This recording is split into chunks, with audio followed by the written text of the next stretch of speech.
In this lesson, we're going to talk about assertiveness and the conflict resolution model.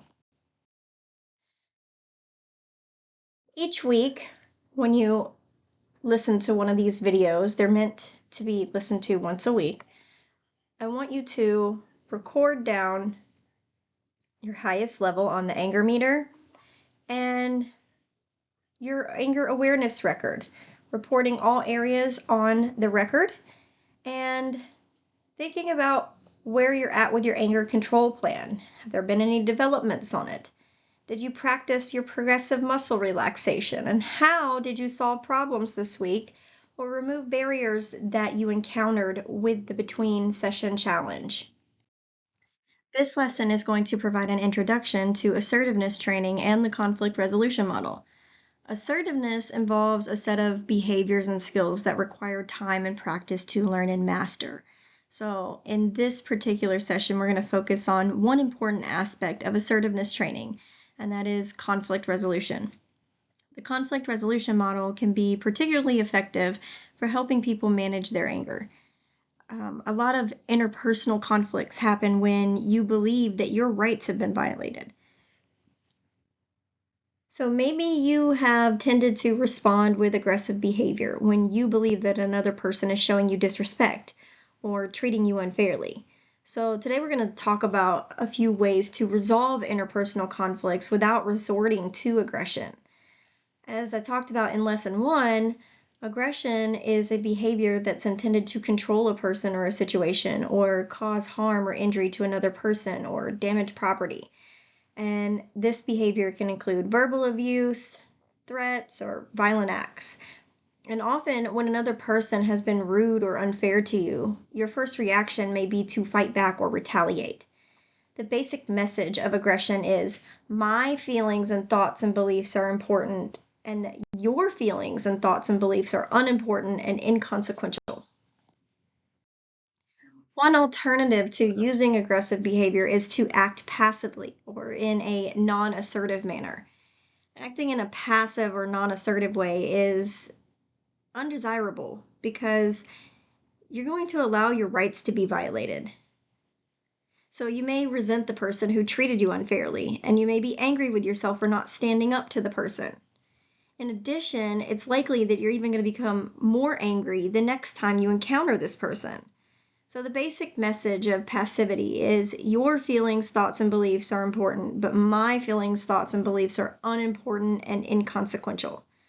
Acting in a passive or non-assertive way may help you avoid the negative consequences that are associated with aggression, but it can also ultimately lead to negative personal consequences like a diminished self-esteem, and it's going to prevent you from having your needs satisfied. Some people express hostility with passive-aggressive behavior, and this term passive-aggressive was first used in the 1940s. But these days, the term broadly refers to just any situation where demands are made on a person and those demands are seen as unfair or unreasonable or as interfering with that person's life. So if you are acting in a passive-aggressive manner, I like to lovingly call this a doormat that bites. Some people have problems following rules or dealing with authority figures like teachers or police officers and physicians or counselors. And people who are passive-aggressive may often feel that others are trying to control them or they're on a power trip. And so rather than comply with the other person's demands or express their opinions and feelings directly, they're going to feel irritable and openly refuse to do what's expected of them.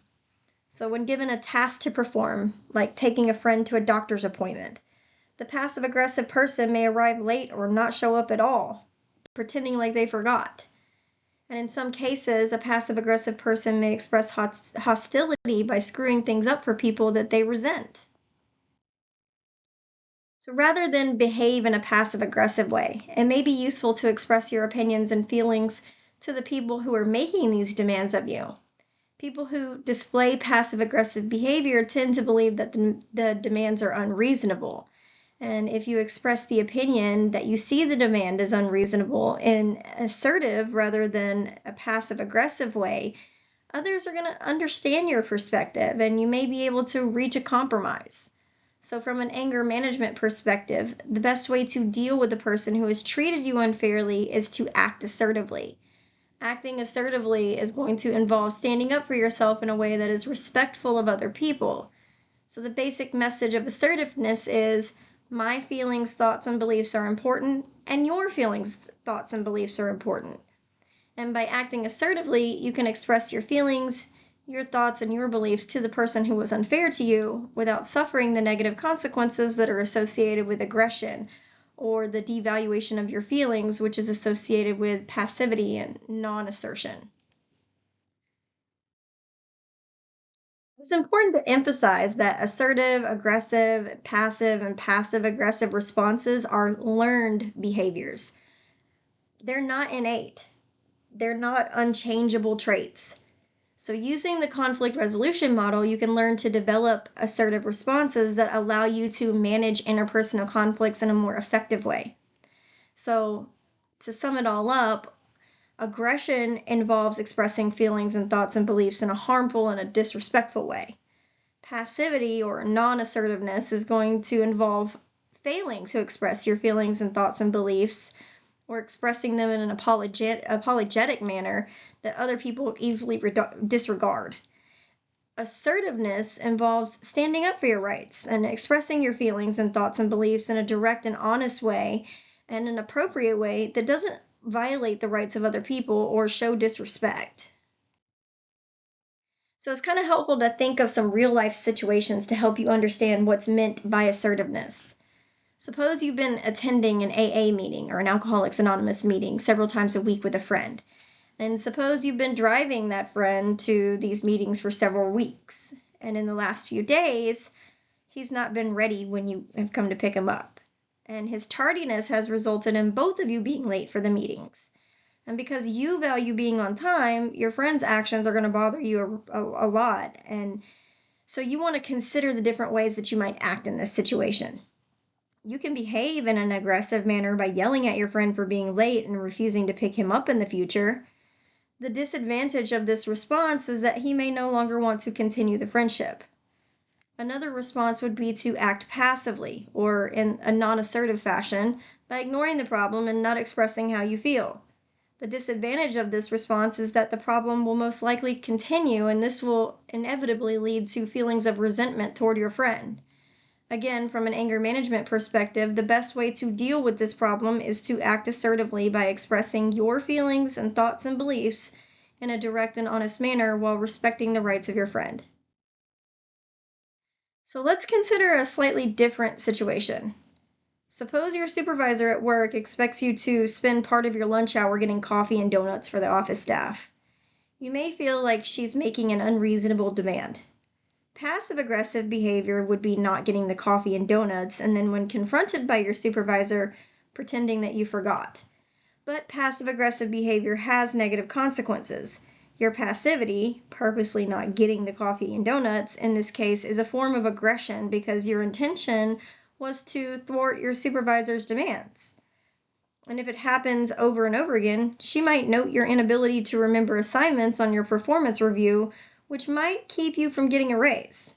So it's better to openly discuss that matter. So for example, if you were to tell your supervisor that the task cuts into your lunch hour and that you think it's unfair, she might let you leave early for lunch. The conflict resolution model, one method of acting assertively is to use the conflict resolution model, which involves 5 steps that can easily be memorized. And this model gives you a structure for solving your problems. The first step is going to involve identifying the problem that's causing the conflict. I mean, that seems simple enough. But it's important to be specific when you're identifying the problem. So in that first example that I gave you, the problem causing the conflict is that your friend is late. The second step is going to involve identifying your feelings that are associated with the conflict. In this same example, you may feel annoyance or frustration or like you're being taken for granted. Then the third step is going to involve identifying the specific impact of the problem that's causing the conflict. So in this example, the impact or the outcome is that you're late for the meeting. Then the fourth step is involving deciding whether to resolve the conflict or to let it go. And this can best be phrased by the questions, is this conflict important enough to bring up? And if I do not try to resolve this issue, is it going to lead to feelings of anger or resentment? And if you decide that the conflict is important enough, then the fifth step is going to be necessary. The fifth step is addressing and resolving the conflict. And this is going to involve asking the friend to schedule time with you to discuss the problem. Agreeing to a time to discuss the problem is important because you might bring up the conflict when the other person doesn't have the time to address it, or they might be preoccupied with another issue. And once you've agreed on that time to talk with the person, you can describe the conflict, your feelings, and the impact of the conflict, and ask for a resolution. So for example, the interaction might sound like this. Joe might say, "Hey Frank, sorry I'm late." Frank would say, "Hi Joe, can I talk to you about that?" Joe would say, "Sure, is there something wrong?" Frank would say, "Joe, I've noticed you've been late for the last few days when I've been coming to pick you up. And today I realized that I was starting to feel frustrated and a bit taken for granted. When you're late, we're both late for the meeting, which makes me uncomfortable, and I like to be on time. So I'm wondering if you can make an effort to be on time in the future." Joe might say, "Frank, I didn't realize how bothered you were by that. I apologize for being late, and I'll be on time in the future. I'm glad you brought this problem up for me." And of course, this is an idealized version of an outcome that could be achieved with the conflict resolution model. Joe could have responded unfavorably or defensively by accusing Frank of making a big deal out of nothing, or by minimizing and discounting Frank's feelings, and that's going to leave the conflict unsolved. The conflict resolution model is useful even when conflicts are not resolved. A lot of times, you're going to feel better about trying to resolve the conflict in an assertive manner rather than acting passively or aggressively. And specifically, you may feel like you've done all that you could do to resolve the conflict. So in that example, if Frank decided not to give Joe a ride in the future, or if Frank decided to end his friendship with Joe, he could do so knowing that he first tried to resolve the conflict in an assertive manner. So we're going to practice using the conflict resolution model by role playing. So these are the steps of the conflict resolution model. Identify the problem that's causing the conflict. Identify the feelings that are associated with the conflict. Identify the impact of the problem that's causing the conflict. Decide whether or not you want to resolve it. And then work for a resolution. Ask yourself these two questions. How would you like the problem to be resolved? And is there a compromise needed?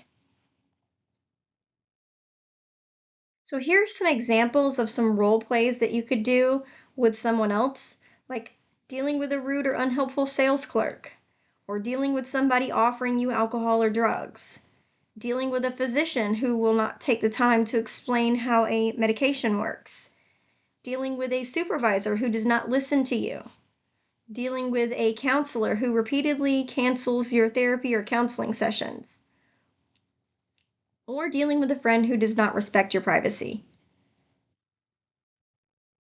Pick someone that you're especially close to and try these role plays using the conflict resolution model.